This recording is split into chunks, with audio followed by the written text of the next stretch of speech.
lined up and ready to cross the Atlantic. Range Rovers sit on the quay at the port of Bristol. As things stand from next week, each of these cars will be hit with a tax of 25% on arrival in the United States. Tariffs have arrived sooner and are set higher than Morgan was expecting. 1/3 of the cars they make here in Worcestershire are shipped west. Prices will have to rise for customers in America, and that will cost the company sales. We've got cars on the water today heading to the USA that won't arrive before they start charging the tariffs in a week's time. And those cars are already paid for. So, we'll be taking that hit. But going forward, we need some certainty, and we're hoping that the government will negotiate a trade deal. More than 800,000 people in the UK either work for companies that make vehicles or companies that supply the industry with components or services. 780,000 cars were made in Britain last year. Most were exported to the European Union. 100,000 were shipped to the United States. Tariffs would hit the sales of Jaguar Land Rover, Rolls-Royce, Bentley, Mini, Aston Martin and McLaren. JLR is the company most exposed to tariffs, and by far. 1 in 4 of the company's cars is sold in the United States, but workers at the shift change in Solihull have grown used to dealing with uncertainty over the years. So see what happens, and hopefully things still work out all right for us. Maybe for the future, but I think at the minute there's no concerns. The European Union is signalling it will fight back, and there's pressure on the government to do the same. The Lib Dems want to see tariffs on Teslas, but the Chancellor says Plan A is a trade deal with President Trump, which she hints may be imminent. I don't want to see tariffs imposed. I don't want to see tariffs go up. I believe in free and open trade, which is why we are in those intense negotiations at the moment. But if those intense negotiations fail, the stakes look high.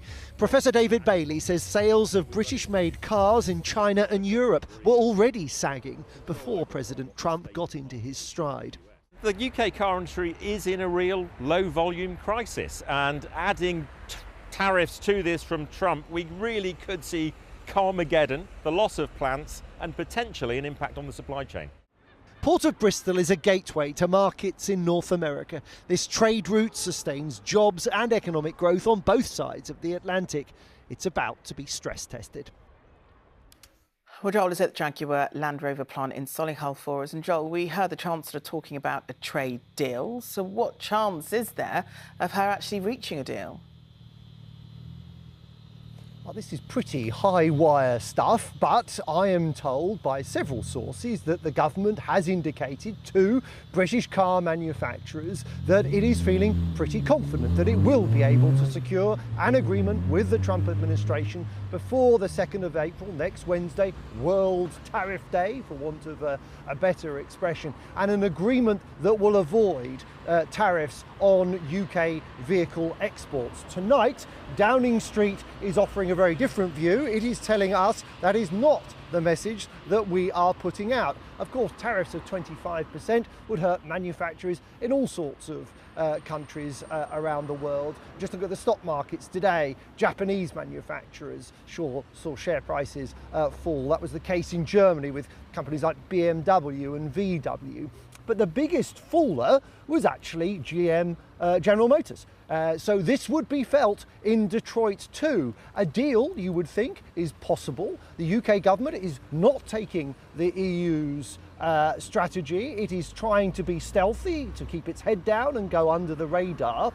If they do manage to find an agreement, though, what we don't know is what Trump will demand in return. And tonight, British farmers are worried that cheap food and drink imports from America are on the way. OK, thanks very much, Joel. Well, yeah, the car tariff announcement is not the end of the trade war. Our US correspondent Dan Rivers is in Washington for us. So, Dan, what else is ahead? Yeah, well, look, I mean, Donald Trump has been very clear that, tariffs are his favourite word, he said in the English language.